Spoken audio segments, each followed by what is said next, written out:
Mati pula kameranya. Enak nih duduk.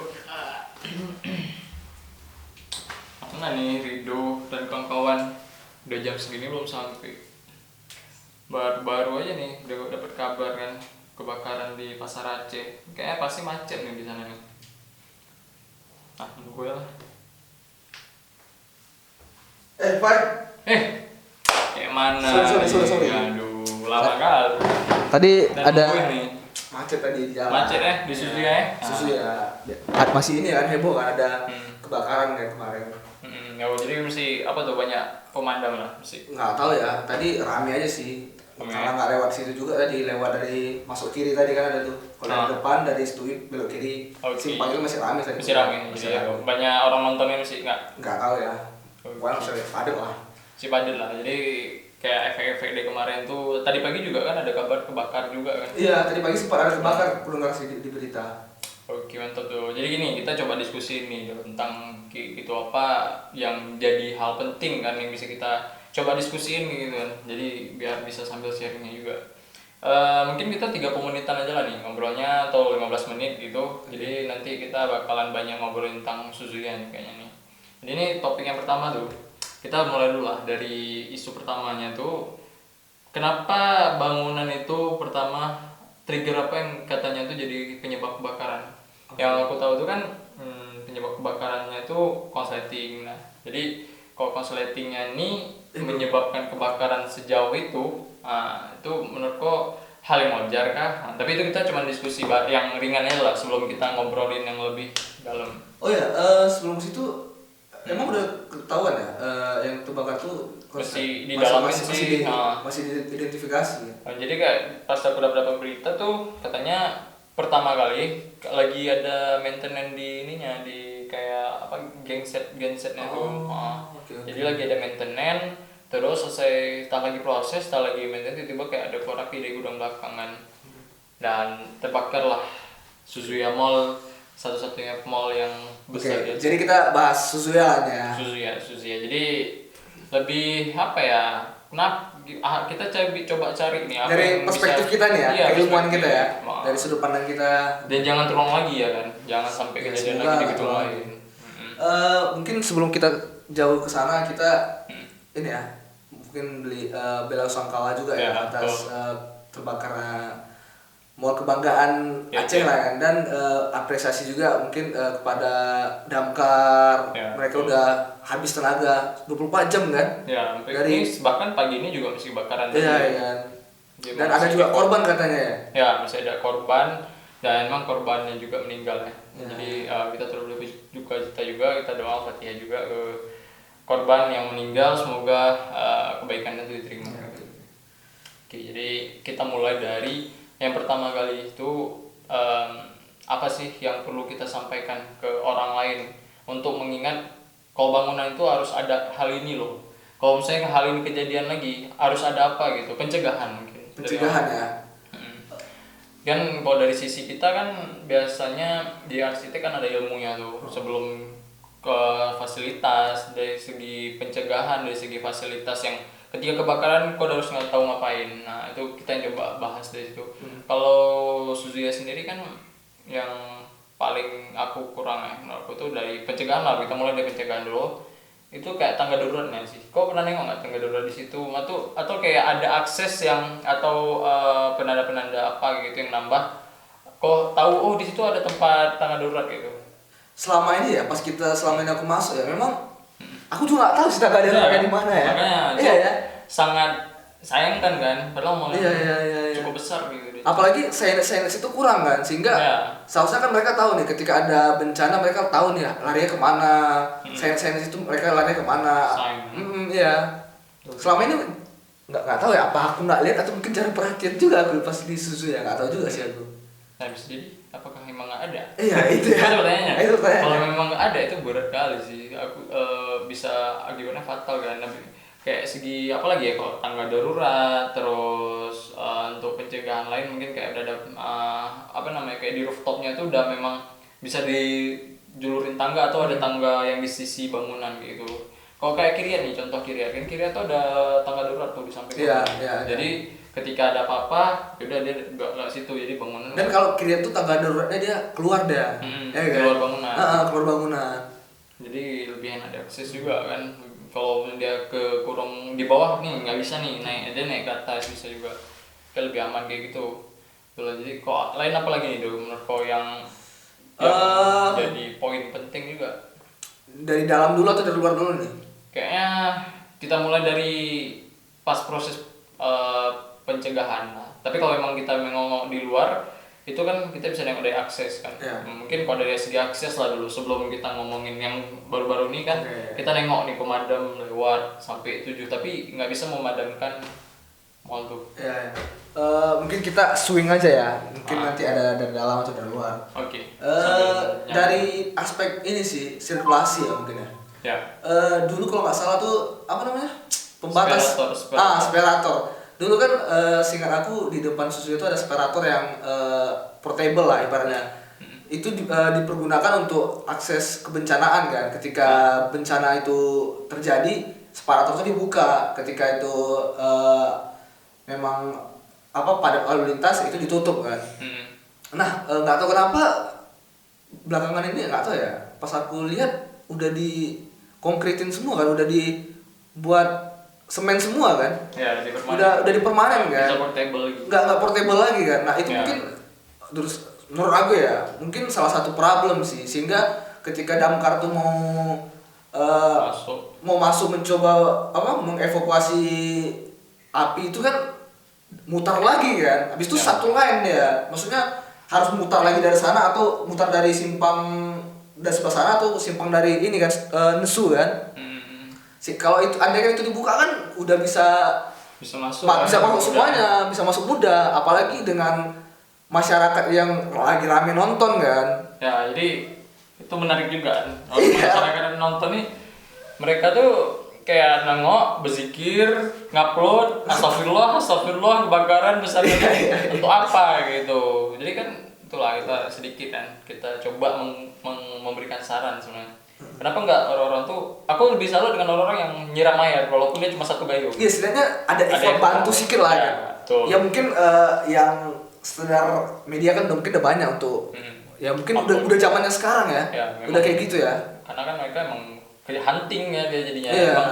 Emang kerjaannya itu apapun event yang menarik menurut. Tapi kekurangannya adalah cukup mengganggu sih kalau memang udah rame kondisi butuh evakuasi malah ngurumunin tempat itu kan. Akses yang tadi kita bilang separator kan. Sehingga menghambat jalannya ini kan proses penyelamatan itu. Ya, kalau sampai udah menghambat tuh kelewatan sih. Ya seharusnya masyarakat udah bisa paham lah tentang hal itu ya kan. Ya betul. Jadi ya mungkin empati ya. Kalau simpati kan kita cuma berlangsung kawah itu rumah nih masalah gitu. Tapi ada yang berbuat itu yang beda. Empati itu orang-orang yang mau berbuat. Mungkin tuh lah kalau aku dengan masyarakat aja menghindari tempat tuh atau melihat dari jarak jauh gitu yang nggak mengganggu mereka, kalau aku tuh cuma bagus gitu. Tuh oke, kembali lagi ke sperator tadi kan. Jadi kok dari akses dari mobil-mobil damkar tuh yang kalau aku tuh pas lagi dia muter, pas dia mau ngarahin posisinya ke sana, kok nggak mutar dari sana dia di bagian sisi depan pas dari Suzuya, atau ya memang dia harus nembak dari sisi seberangnya biar cepet gitu. Dan aku nengok videonya itu kan nembak airnya nggak sampai ke atas. Nggak sampai ya. Iya, jadi memang kayak mungkin banyak damkar yang ada yang sampai berita yang kelelahan juga karena mereka harus masuk, harus orang yang masuk, nggak bisa pakai alat tembak. Dan itu risiko tinggi ya. Ya risiko tinggi, terus panas lagi. Aku ada dua orang petugas damkar yang masuk rumah sakit kan? Ya. Kok pernah nggak dapat peristiwa kayak pengalaman kebakaran gitu di dekat rumah atau apa gitu? Di kosan sih, di kosanku yang lama sih. Di kosan lama. Itu dan besar tapi? Nggak, memang satu rumah habis tapi masalahku satu damkar udah cukup karena dibantu oleh masyarakat juga. Dan rumahnya nggak besar-besar kali. Ada korban? Nggak ada korban. Nggak ada korban. Aku tuh cerita di Sabang kan, di samping rumahku. Kayak gitu juga, jadi api tiba-tiba muncul kan, ayahnya masuk mau ambil anaknya. Pokoknya api udah kelanjur besar lah. Besok kan anaknya tuh nggak tahu di mana posisinya, jadi ayahnya pas bangun nggak tahu ayahnya di mana. Pas nengok api langsung lompat dari atas kan, udah di bawah Akhirnya nengok anaknya mana, cari nggak ada. Habis itu dia mau naik lagi nggak dikasih sama orang kampung kan. Dan anak tuh nggak ada suaranya, aku nggak tahu lah kenapa gitu, apakah emang pingsan. Jadi emang kan kok asap tuh kan bisa buat pingsan orang, jadi itu juga penting kan. Kalau udah asap tuh Jongkok. jongkok, jangan berdiri gitu. Kita nggak tahu juga anak kecil kan. Habis itu udah selesai kebakaran, dipademin, anak itu rupanya di bawah tempat tidur. Jadi dia lengket, nah, misal aku lengket di besi tempat tidurnya tuh. Selamat. Meninggal. Oh. Jadi itulah maksudku, proses pemadaman kita tuh masih tergolong lambat gitu. Padahal lumayan cepat kan, maksudnya kalau orang kasih taunya udah lumayan cepat. Tapi aku pernah nih nyoba, aku pernah nelpon orang damkar. Mereka nggak punya fasilitas untuk nge-GPS kita langsung di mana posisinya. Atau kayak misalnya dia nelpon, "Bang, boleh nggak hidupin GPS-nya? Kami akan akses tempat abang." Dia nggak, pas aku telepon tuh, "Oh bang, Tolong kasih tahu di mana di mana." Aku mikir dulu di mana. Nah itu mungkin jadi pertimbangan juga ke kejadian-kejadian kayak gini gitu kan. Mungkin ini ya, apa? Bisa dilihat dari proses edukasi ya mungkin ya. Sehingga mungkin masyarakat belum teredukasi tentang Apa yang harus disampaikan mitigasi bencana itu ya kan, ketika kebakaran gimana, ketika tsunami gimana, ketika gempa gimana. Mungkin edukasi itu mungkin belum nyampe ke masyarakat. Itu mungkin menurut aku ya, dari sisi pandang aku. Mungkin itu bisa jadi penyebabnya mungkin. Betul. Oke, kita balik lagi ke pencegahan tadi. Jadi kita udah ngomongin tentang separator, gimana mobil yang nggak bisa akses ke dalam, orang harus masuk ke dalam gitu. Dan juga mungkin kayak empati masyarakat kita yang belum sampai ke tahap aksi gitu. Tadi balik ke pencegahan dari segi bangunan gitu.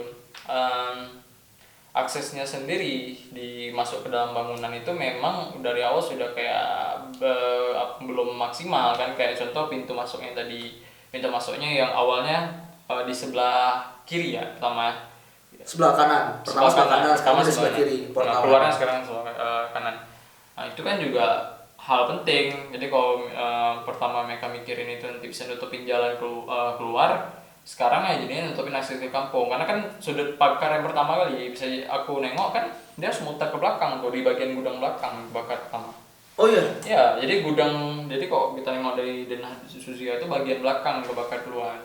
Oh iya ya? Ya. Bisa jadi penyebab juga tuh? Bisa jadi kayak mobil tuh gara-gara hal-hal kayak gitu orang kan nggak parkir di situ. Iya, soalnya di samping Susia tuh ada ini kan, ada jalan, ada gapura masuk ke kampung itu kan. Seharusnya dia bisa nembak lebih bagus di situ. Iya, karena problem entrance-nya di sebelah kiri sehingga mempengaruhi jalan maksud akses itu ya. Betul. Iya. Dulu sebelah kanan ya. Dulu sebelah kanan. Jadi mungkin itulah, kita nggak tahu juga ya kenapa ngambil keputusan gitu. Mungkin banyak hal yang diperkirakan, tapi bisa jadi gara-gara tuh nutupin pintu keluar. Salah satu penyebab mungkin ya. Salah satu penyebab. Habis itu pencegahan lain tadi kayak kita ngomongin tentang tanah darurat yang belum apa ya, kayak belum aksesibel lah, belum tahu di mana lokasinya. Di bagian rooftop juga kita nggak tahu naik rooftop kemana. Kau tahu nggak? Nggak tahu ya, mungkin orang-orang dalam yang tahu tuh, itu kan mungkin di bagian servisnya mungkin ya. Berarti kan orang awam nggak tahu mungkin tuh. Desain E-nya belum masuk. Maksudnya kayak di sign penanda-penanda itu belum menunjukkan kok lagi keadaan darurat kemana gitu. Iya. Biasanya ada tuh kan, mungkin di dinding diletakin ketika ada kejadian ini lari kemana. Kalau nggak salah ya, itu di mall-mall di Medan punya ini loh, punya apa tuh kotak merah itu yang dalam bisa ditarik itu air pipa ya kan. Iya di situ nggak ada juga kan. Nggak tahu ya. Sprinkle apa nggak hidup ya? Itu aku juga nggak tahu sprinkle-nya. Jadi kalau yang aku tahu itu sprinkle tuh kan harus ada maintenance ya. Jadi setiap 3 bulan atau 6 bulan sekali mesinnya harus dihidupin walaupun nggak ada kebakaran. Bisa jadi penyebab juga tuh cuy. Bisa jadi. Sprinkle-nya kan, terus kan ada box apa tuh, lupa namanya, box merah tuh kan. Box yang merah di dalamnya ada pipa ditutup. Iya, jadi pas ketika tutup kan itu seharusnya bisa ditarik kan, disemprotin kan. Nggak perlu tunggu damkar. Iya. Itu kok nggak ada ya? Nah, itu bisa jadi penyebabnya juga cuy. Jadi di Aceh aku nengok di gedung-gedung besarnya masih ini. Tapi di Kiret ada kok. Mana aku lihat Kiret ada. Ada lumayan ini ya. Mungkin itulah bentuk-bentuk sertifikasi dari penginapan atau kayak dari gedung-gedung umum itu kan memang ada standar. Dia harus ada ini. Cuman kadang-kadang masyarakat kita tuh menganggapnya enteng karena emang kebakaran ini kayak dari Suzuya aja itu dibangun kan di 2012. Di 2012 dan kebakarannya kan 2022 gitu, jadi 10 tahun gitu merasa ya aman gitu. Tapi bisa jadi ini kan nimpa di gedung lain juga, gedung-gedung besar kita kayak Hermes, Plaza Mall ya sekarang, Lipo Mall tuh itu juga aku nggak tahu sampai sekarang akses tangga darurat lah minimal itu di mana aku nggak tahu. Nah itu jadi penting. Nah jadi kita juga perlu nih, kita harus sering share juga kan ke kawan-kawan kalau misalnya kita ngedesain ataupun nanti ada apa ya, misalnya contoh kayak gedung-gedung tuh seharusnya harus ada itu. Ya seharusnya intinya dipikirin lah dari segala banyak aspek, perspektif dari masyarakat, dari orang pengguna jalan, pengguna semuanya harus dipikirin sih menurut aku. Dan oke gitu, ada penjagaan kayak sprinkle gitu, tangan darurat, rooftop, ya gitu gitulah. Bahkan aku Smoke detector ya kan, smoke detector juga termasuk. Smoke detector, jadi kan lebih tahu cepat kan. Aku ada yang pernah nih dosen aku ngajarin, salah satu kok bangunan yang nggak terlalu besar itu kan nggak mesti kita harus buat tangga darurat sama macam yang terlalu apa kalian. Misalnya cuma 3 lantai gitu. Guru aku juga buat dari pendekatan desain juga bisa. Dosen aku juga bilang kayak gitu, pendekatan desain. Misalnya contoh nih, gedungnya cuma 3 lantai. Dibuat kayak kanopi yang dia bisa lompat dari situ. Akses untuk keluar itu ya? Ya, jadi nggak mesti yang harus tangga. Kalau memang dari segi biaya nggak mencukupi misalnya, atau dari segi tempat kurang besar, ya udah buatin aja gitu. Jadi itu sehingga damkar menolongin pun pakai tangga yang panjang tuh bisa aksesnya ada ya kan? Terus kalau ada orang kan itu kita coba ngomongin korban yang meninggal kan. Dia kan kejebak tuh ceritanya. Aku nggak tahu pasti gimana keadaan di dalam. Jadi kalau katanya bisa jadi kan dia pingsan juga. Di cerita orang ketika ledakan kedua dia lagi masuk tuh, ledakan pertama, kebakaran pertama, ledakan kedua katanya dia kekurung di dalam. Nah itu aku nggak tahu apakah memang pingsan. Dia apa? Masyarakat atau apa tuh? Dia manajer katanya. Manajer ya? Manajer. Mungkin ada sesuatu hal yang penting dalam dia. Harus di ini kan. Harus diselamatin mungkin ya. Harus diselamatin. Nah aku nggak tahu ya apa ya. Karena emang sayang juga aja ya. Sayang. Jadi emang kita bilang mungkin nggak semua masyarakat bisa ngerasain gitu, tapi ya bagi keluarganya gimana gitu kan. Iya. Kehilangan orang yang dia meninggal mungkin salah satunya juga kesalahan dari kerjaannya kan. Bisa jadi iya. Maksudnya kesalahan dari segi bangunan bisa jadi, walaupun itu kan udah kita dari segi ini kan udah kayak takdir gitu, tapi kan tetap aja kita kayak kenapa sih nggak ada ini gitu. Iya. Kan nggak enak rasanya, belum puas. Iya sih, betul sih. Jadi, apa lagi kira-kira nih? Itulah pencegahan tadi itu penting kali. Jadi kita perlu kayak ya mungkin gerakan lah atau apa gitu yang kita bisa diskusi. Edukasi ya mungkin. Ini salah satu edukasi kita juga nih ya. Ya edukasi. Jadi dari perspektif kita ngobrolin ya. tentang betul. ini produk-produk itu gitu. Produk-produk dari pencegahan. Nah itu penting. Material bangunan pun juga penting tuh. Material bangunan. Nah material bangunan yang juga menurut aku juga bagian dari pertimbangan arsitek dan pertimbangan si sipil gitu. Ini kan di Suzuya sendiri kan menggunakan bahan ACP yang bahan salah satu materialnya juga kan dari segi bahan plastik kan. Kau pernah nggak bakar sampah terus kau jatuh? Jatuh dia. Jadi kau bayangin kalau bagian atas banyak plastik kayak gitu yang semacam tuh dia jatuh ke bawah, daya bakarnya lebih besar juga dari cairan-cairan tuh. Nah mungkin itu juga penyebab utama juga. Tapi itu nggak tahu ya, itu fasad kan di depan kan. Fasad bisa jadi kan. Di dalam ada ACP juga ya. Tapi di dalam partisnya lebih banyak coy. Kayak tripek semua itu kan retail itu. Kayak gipsum ya. Retail itu kan pakai partisi udah terbakar semua. Iya juga ya. Susah sih kalau misalnya kita pakai bahan-bahan yang terlalu mungkin beton semua kan biaya besar dan beban bangunan yang lantai besar kayak itu kan.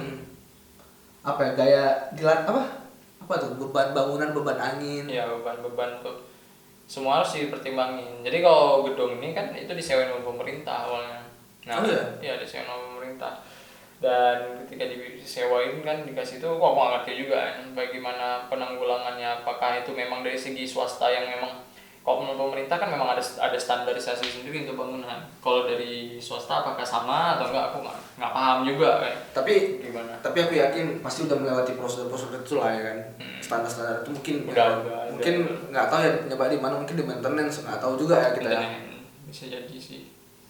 Ya jadi banyak yang kita pelajarin juga dari Suzuya Mall ini, yang kau ingat kan banyak orang yang share tentang kenangan mereka di Suzuya. Iya apalagi Lagi rame tuh cuy di di Instagram. Insta story kan. Buat apa tadi? Kayak spill lah gitu, spill kenangan terakhir di Suzuya.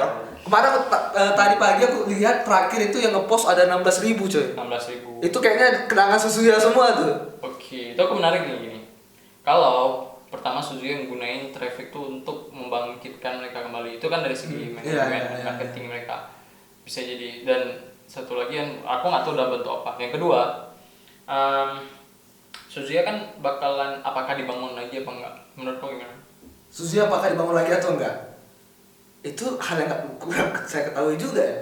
Tapi aku pernah diskusi sama kawan, dia bilang kemungkinan besar di Medan kan pernah tuh ada mall yang kebakar dan nggak dipakai. Itu menurut aku ya. Dihancurin dulu. Menurut aku tuh manajemen ini ya, manajemen mereka ya. Mereka kayak itu memang udah usang kali. Oh, usang. Tapi udah kebakar juga kan? Kayaknya sengaja dibakar. Mungkin ya, karena itu memang udah mallnya udah kumuh, mall lama. Itu sengaja dibakar, nggak salah aku. Ya isu-isunya lah gitu lah. Sehingga untuk mau buat mall baru, dan mereka pun mall di Medan ada banyak. Ya kan, sehingga nggak kayak di Aceh kan mall cuma 2, mall besar 2 cuma. Mall besar 3 ya, Barata ada juga ya, Barata Hermes. Aku nggak tahu juga ya kalau dikatakan kategori mall besar udah agak bingung, karena kayak di Pasar Aceh juga ada mall, cuman kayak nggak yang kayak Suzuki ya, beda. Jadi kayak ada ada Xiaomi situ, ada pizza, KFC kan paling nggak ada. Jadi sangat disayangkan lah. Jadi itulah, kalau aku bisa jadi nggak dibangun lagi, kemungkinan mungkin akan direnovasi sebesar. Iya, sebesar, dan waktu lama nih. Apalagi ini momennya mau lebaran. Cuy. Maksudnya kebutuhan demand orang mau hari raya, mau belanja lebaran itu, apalagi pakaian kan segala macam. Yang awalnya mall itu diramein dengan orang, sekarang udah kebakar ya. Mungkin orang akan recovery ke mall Hermes ya kan? Ya bisa jadi. Oke, jadi kalau menurut kau nih, kita yang masyarakat awam, arsitek, kalau dari segi masyarakat awam, ketika hal-hal kayak gini kejadian lagi, dan misalnya kau juga punya kesempatan untuk berkecimpung nih dalam proses project itu, kalau kau pribadi ada orang nih misalnya nih, kasusnya ada orang, nggak penting tuh gitu, kau menurut kau apa yang kau lakuin gitu? Gimana dulu contohnya nih? Misalnya contoh nih, nggak usah lah terlalu banyak ngabisin duit di situ, kita fokusnya untuk jualan aja nih, banyak toko-toko retail di dalam gitu. Kayak mana kita menanggapi orang kayak gitu? Kadang-kadang kan bukan kemauan kita, nggak dipasang tangga darurat nggak usah dibuat misalnya. Ini ketika kita mungkin aku pejabat nih, misalnya muncul orang-orang kayak gitu, yaudah nih kita biar banyak untung nih, biar retailnya aja yang banyak gitu. Kurang tahu juga ya, karena belum kapasitas aku mungkin untuk jawab itu ya. Tapi maksud aku gini, dari segi ekonomi oke gitu kan, tapi bisa jadi kan ini membahayakan banyak orang gitu. Jadi pas kau ngomong, ya udah ada yang bilang kan, jangan ini, nggak usah terlalu banyak fasilitas yang untuk mengamankan orang, misalnya safety-nya tuh nggak usah banyak retail. Orang tuh banyak di mall-mall di gede yang di Aceh itu kan, yang sebelumnya ada, yang walaupun nggak kayak mall sekarang, itu kan kebakaran. Ada nggak sejarah lagi sebelum Suzuki ini yang kebakaran di Aceh? Di Aceh. Kurang tahu sih aku. Setahu aku nggak ada. Setahu aku nggak ada. Setahu aku yang kebakaran sebesar ini nggak ada. Ya maksud aku mungkin orang jadinya mikir kayak itu, belum tentu pun kayak itu. Jadi momentum juga nih kebakaran di Suzuki ini ya. Ya, susah nggak sama kayak tsunami. Aceh kan sekarang jadi tempat yang paling banyak orang belajar tentang tsunami karena kita kena tsunami. Nah, itu salah satu. Dulu aku pernah dulu ya, ini sedikit intermezzo aja ya. Dulu aku pernah megang acara yang membahas tentang mitigasi bencana. Seharusnya dari Indonesia itu, atau Indonesia lah, seharusnya belajar dari Aceh cuy. Ya. Karena menurut aku orang-orang luar negeri belajar dari Aceh tentang mitigasi bencana. Nah sekarang aku lihat ya. Kita pula yang ini. Gitu. Dulu pas aku dulu SD di Banda. Dulu seingat aku masih ada namanya Sirine dulu. Sirine. Jadi simulasi. Dulu ingat ya. Dulu masih ada simulasi. Nah sekarang nggak ada lagi gue dengar. Dulu pas aku SD itu kita nih ada simulasi nih satu sekolah gitu. Dulu ada waktu-waktu tertentu simulasi mitigasi bencana satu daerah.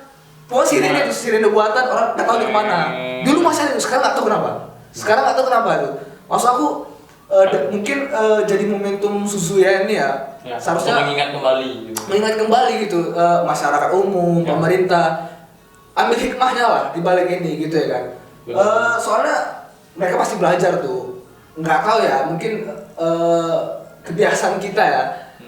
Udah bencana dulu, udah kena dulu baru belajar ya kan. Seharusnya jadi udah di antisipasi dari dulu dari awal ya kan. Tapi ini kayaknya ambil hikmahnya aja, ambil untuk kok bisa jangan ada hal yang terjadi lagi lah kayak di Suzuya lagi kan. Siap, betul. Kan itu hikmahnya mungkin kawan-kawan harus lihat juga lah, jangan ambil negatifnya aja ya kan, ambil hikmahnya juga, positifnya juga gitu. Nah itu seharusnya di mungkin pemerintah kota ya hidupkan lagi tuh mitigasi bencana itu, edukasi terhadap masyarakat gitu. Karena kita nggak tahu coy, itu alam ya kan, belum lagi itu tsunami, gempa, kebakaran. Seharusnya masyarakat udah penuh tuh dengan edukasi gitu ya kan. Karena memang walaupun kemungkinannya kecil dan kita nggak tahu kapan, kita nggak bisa memastikan kapan dia muncul dan dampaknya kok nggak akan bisa tolerir gitu. Aku nggak tahu ya asuransi sebesar apa yang bisa nutupin sekarang Suzuya. Aku nggak yakin bisa ditutupin semua, itu besar kali biayanya. Besar kali. Jadi memang harus mitigasi memang. Mitigasi. Iya kan? Betul. Nah, itu juga yang harus banyak elemen institusi harus memerhatikan mitigasi itu lah ya kan. TD Mercy ada tuh kan, TD Mercy pusat mitigasi kan. Itu udah ada juga lembaga-lembaga gitu. Mungkin ya dengan momen-momen kayak gini mereka lebih bisa masuk ke dalam masyarakat lah. Ini aku yakin dari momen Suzuya ini orang kembali reflect lagi nih untuk dilihat nih, udah terjadi bencana lagi nih, kayak mana kita mereflect masa lalu lagi lah. Kenapa bisa terjadi ini, kenapa bisa terjadi gini? Ya itu hikmahnya ya. Hikmahnya betul. Ya.